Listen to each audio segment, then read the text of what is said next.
What if I told you that the greatest battle you'll ever face is not with the world around you, but with the voice in your head?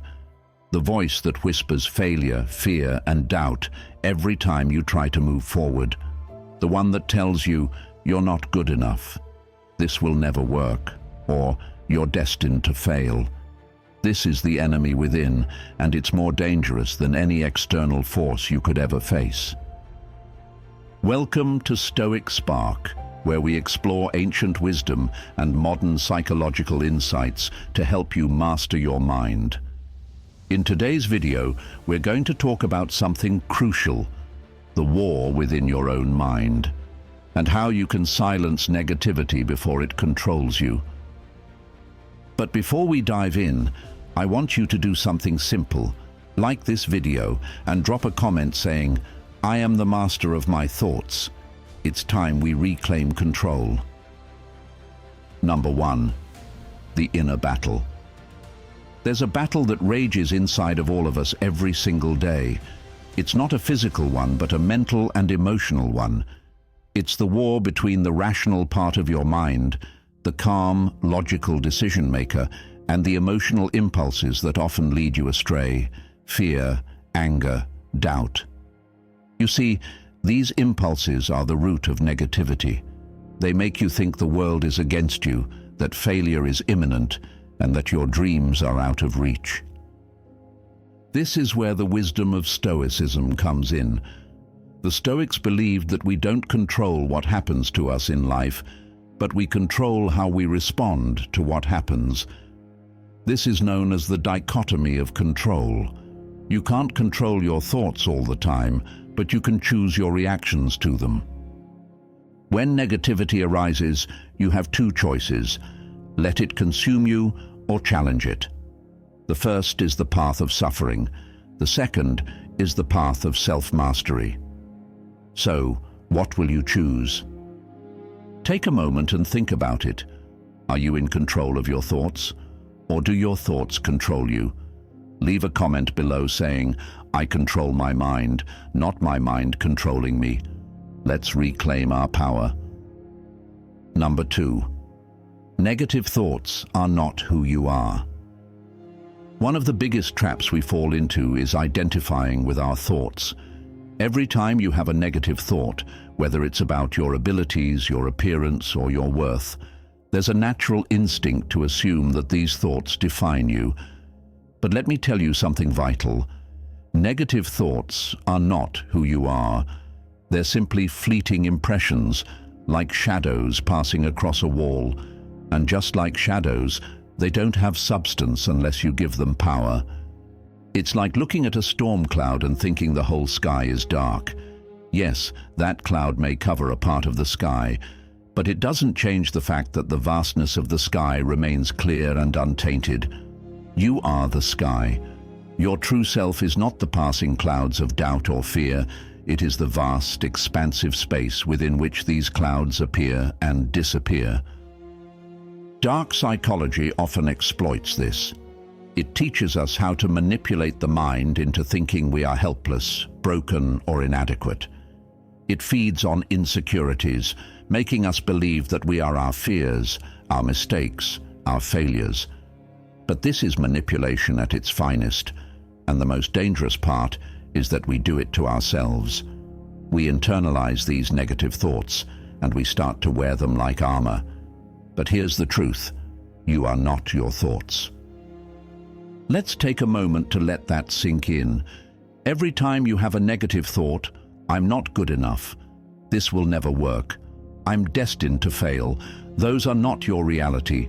They are simply illusions.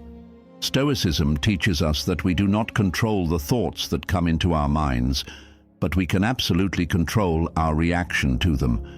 Just because a thought enters your mind doesn't mean it has to be accepted as truth. Think about it. How many times have you let a single moment of self-doubt ruin your entire day, or worse, your entire week? It's as if that one thought suddenly dictates your entire life. But what if I told you that you could change that? That thought doesn't define you. You define you. You get to choose how to respond, what thoughts to entertain, and which ones to dismiss. Imagine if you could catch that negative thought and say, "Not today." You'd be unstoppable. The Stoics would say, it's not things themselves that disturb us, but our judgments about them. So when that voice in your head says, "You can't do this," it's simply your judgment on the situation. That's not reality. The reality is, you can do it. You have the capability. But first, you have to remove that judgment and reframe the way you see yourself. When you understand this, the negative thoughts lose their grip on you. Here's the key. Negative thoughts are like a passing storm, but they don't define your inner landscape unless you let them. You are the one who gives them power. So, the next time those negative thoughts come flooding in, remember this. They are not you. They are simply passing clouds in the vast, open sky of your mind.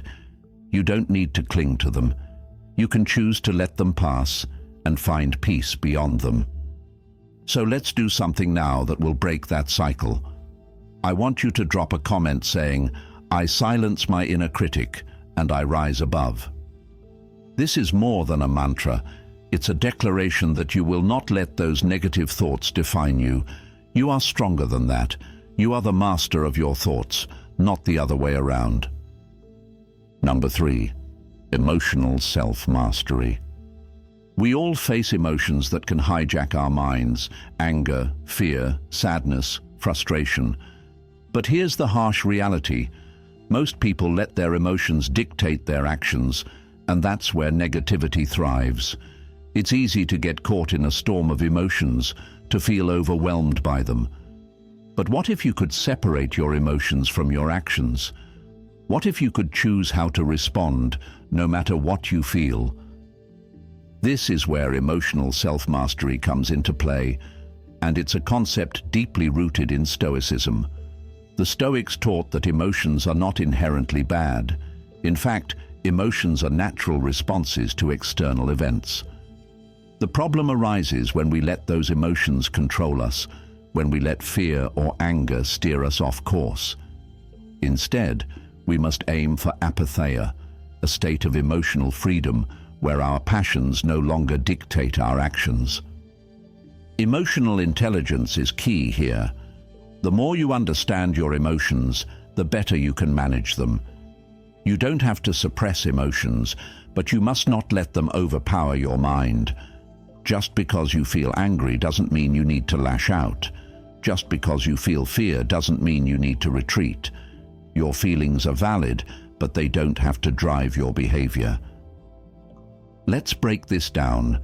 If you're dealing with negative thoughts, like feeling worthless, inadequate, or fearful, those emotions are there, but they don't need to control your reactions. The key is not to avoid those emotions, but to acknowledge them and then make a conscious choice. Acknowledge that, yes, you feel fear, but don't let that fear stop you from taking action. The Stoic philosopher Epictetus said, "Men are disturbed not by things, but by the views which they take of them." This means your emotional response to an event is not the problem, the way you view it is. By shifting your perspective, you take back control. You gain the power to act with calm and clarity, even when everything inside you feels like it's boiling over. Here's an exercise you can try today. When a negative emotion arises, pause for a moment. Take a deep breath and ask yourself, what would my best, most rational self do in this moment? You'll be amazed at how quickly this simple practice can calm the storm inside your head and help you focus on what truly matters. I want you to take a moment and reflect on your own emotional triggers. What negative emotions tend to get the best of you? What would it feel like to respond to those emotions with calmness and control instead of letting them control you? Leave a comment below saying, "I am the master of my emotions." Your inner calm starts here. Number 4, reframing negative thoughts.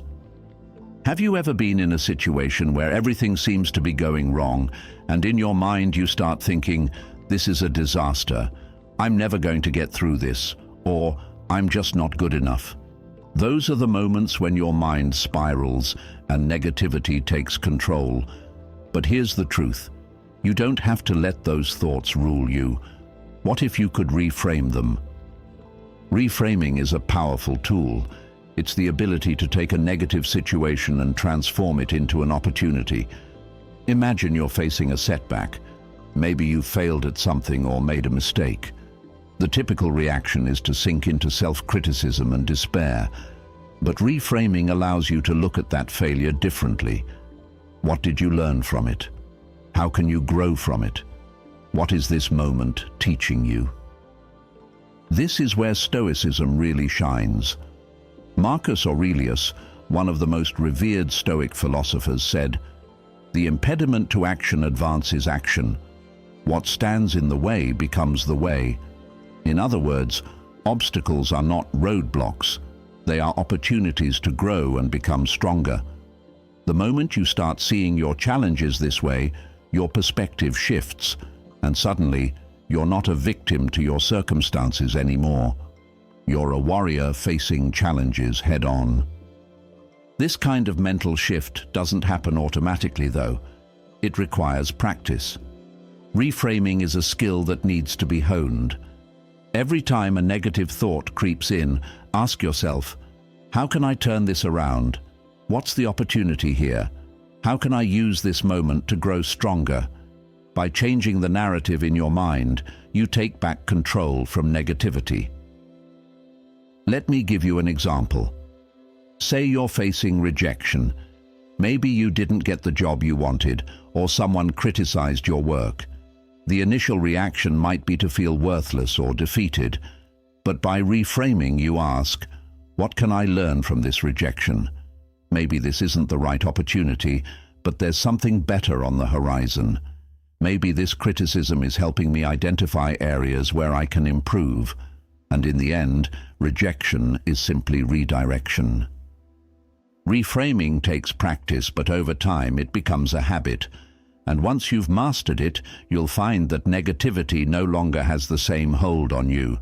You'll stop seeing setbacks as failures and start seeing them as stepping stones to something better. I want you to try this exercise right now. Think of a recent challenge or failure and ask yourself, how can I reframe this? What's the lesson here? And don't forget to drop a comment below saying, I turn obstacles into opportunities. Every shift in perspective is a victory. Number 5, the power of perception. Here's something to remember. You can't control other people. You can't control the circumstances that life throws your way. But there's one thing you have complete control over, your perception. The way you see the world, the way you see others, the way you see yourself. And that perception, my friend, can either free you or trap you. Dark psychology teaches us that our minds are incredibly susceptible to influence. Our thoughts are often shaped by external forces, social media, people's opinions, past experiences.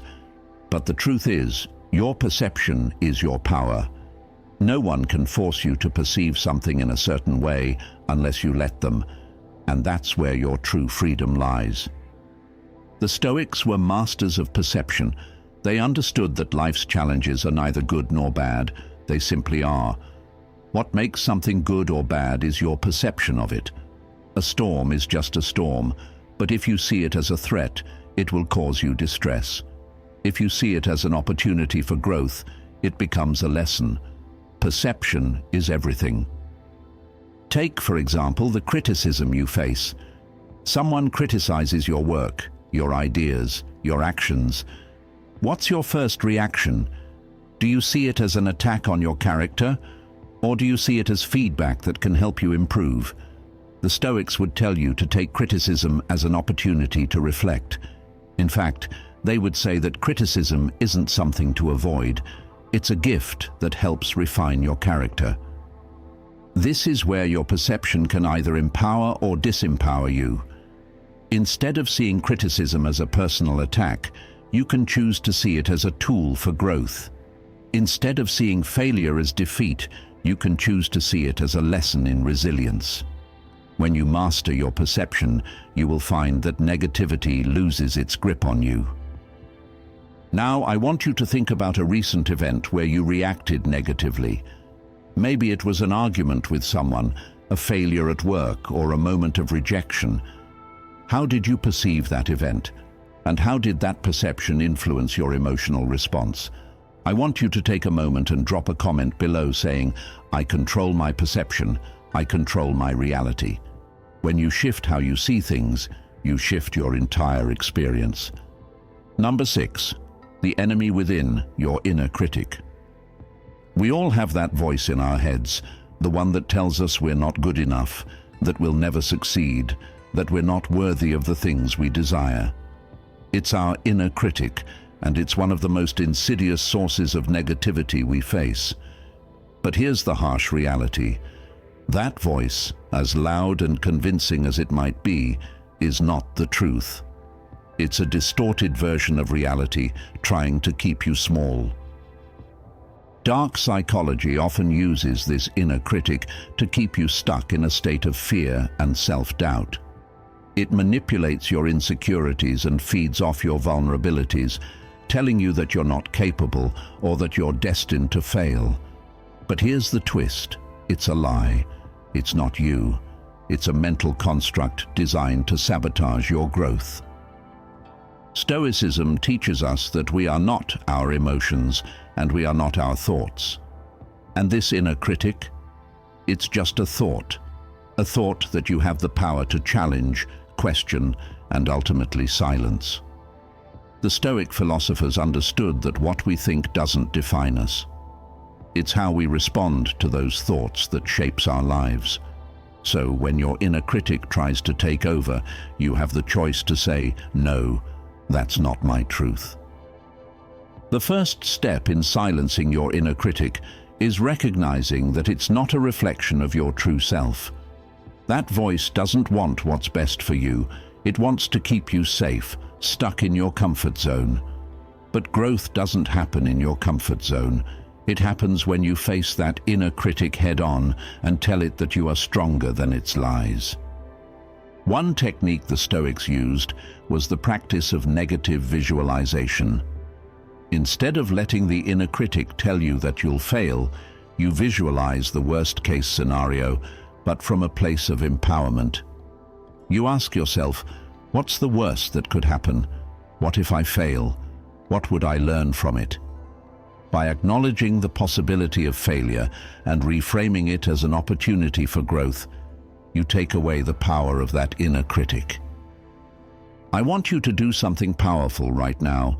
The next time that inner critic starts to speak, pause and ask yourself, is this really true, or is it just my fear speaking? You have the power to change the narrative. You have the power to dismiss that inner critic, and every time you do, you grow stronger. Drop a comment below saying, "I silence my inner critic and I rise above." This is a declaration that you are no longer going to let that negative voice hold you back. It's time to take control. Number 7, controlling your reactions. Here's an undeniable truth. Life is unpredictable. People will disappoint you. Things will go wrong. But here's the power you have. The one thing you can always control, no matter what life throws your way: your reactions. It's easy to fall into the trap of reacting impulsively to every challenge, every insult, every setback.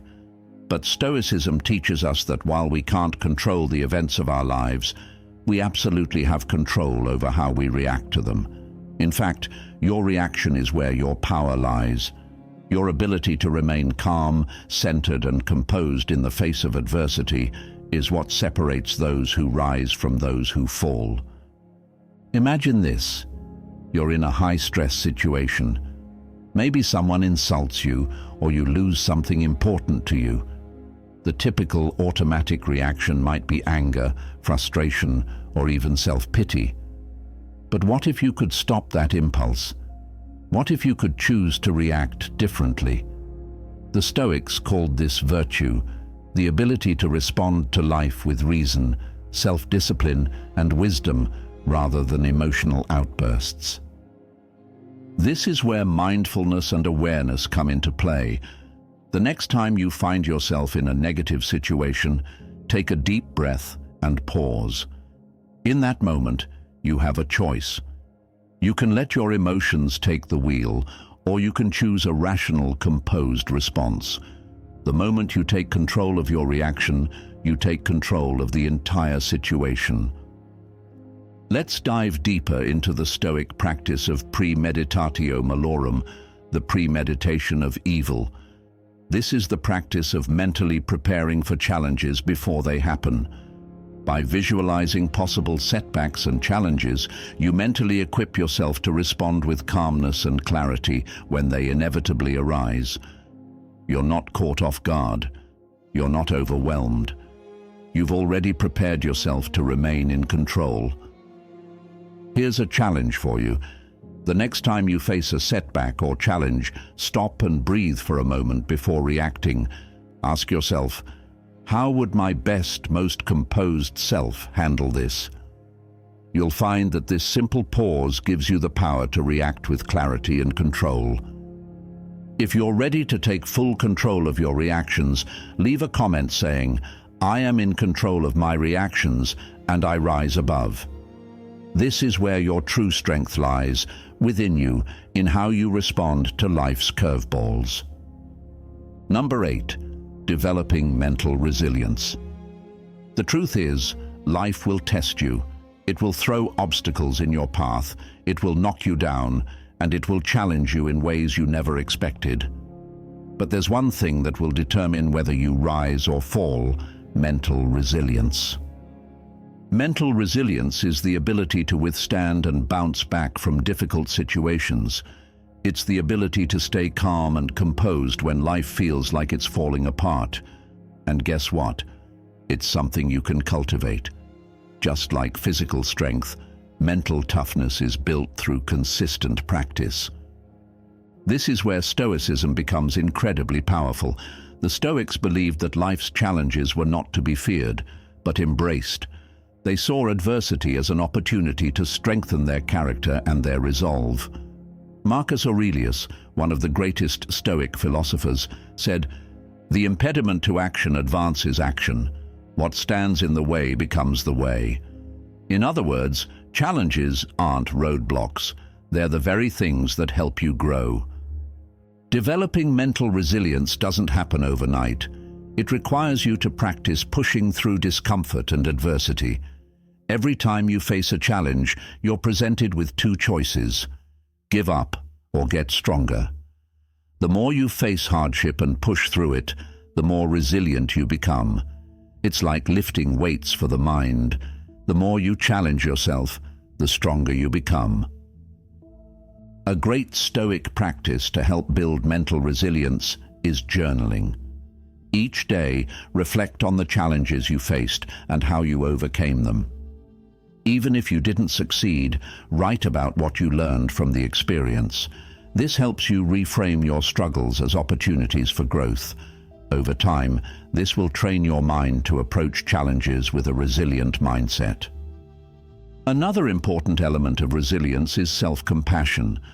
You'll encounter setbacks, and when you do, it's crucial that you're kind to yourself. Don't fall into the trap of self-criticism. Instead, embrace your struggles with the understanding that each moment is a lesson that helps you grow stronger. I want you to think about the last major challenge you faced. How did you react? Did you give up, or did you face it head-on? Now take a moment to reflect. What can you learn from that experience? Leave a comment saying, "I am resilient and nothing can break me." The more resilient you become, the less negativity will have a hold on you. Number 9, freedom lies in self-mastery. At the end of the day, what is freedom? Is it the ability to do whatever you want, whenever you want? Or is it the power to control your own mind, to respond to life's challenges with calm and clarity, and to rise above the negativity that tries to hold you back? Freedom doesn't come from the world around you. It comes from mastering yourself. It comes from taking control of your thoughts, your emotions, your reactions. When you silence the negativity that tries to control you, when you break free from the chains of fear and self-doubt, you unlock a level of freedom that most people will never experience. The Stoics understood this. They knew that true freedom is not about external circumstances, but about internal peace. It's about being so grounded in your own mind and values that nothing, not even the harshest of life's challenges, can knock you off course. You become the master of your own destiny, and in that mastery, you find true freedom. When you train your mind to silence negativity, you are no longer a prisoner to your thoughts or emotions. You are in control. You choose how to perceive the world. You choose how to react to others. You choose how to respond to challenges. This is the essence of self-mastery. So, what will you do from here? Will you continue to let negativity dictate your life? Or will you rise above it, train your mind, and become the master of your own reality? The choice is yours, and the path to freedom begins right now. If you found value in this video, I want you to take a moment to like, subscribe, and turn on notifications. Don't let the world keep you in the dark. Join us here at Stoic Spark, where we illuminate the path to self-mastery. And before you go, drop a comment saying, "I am the master of my thoughts, and nothing will control me." Because when you control your mind, you control your destiny.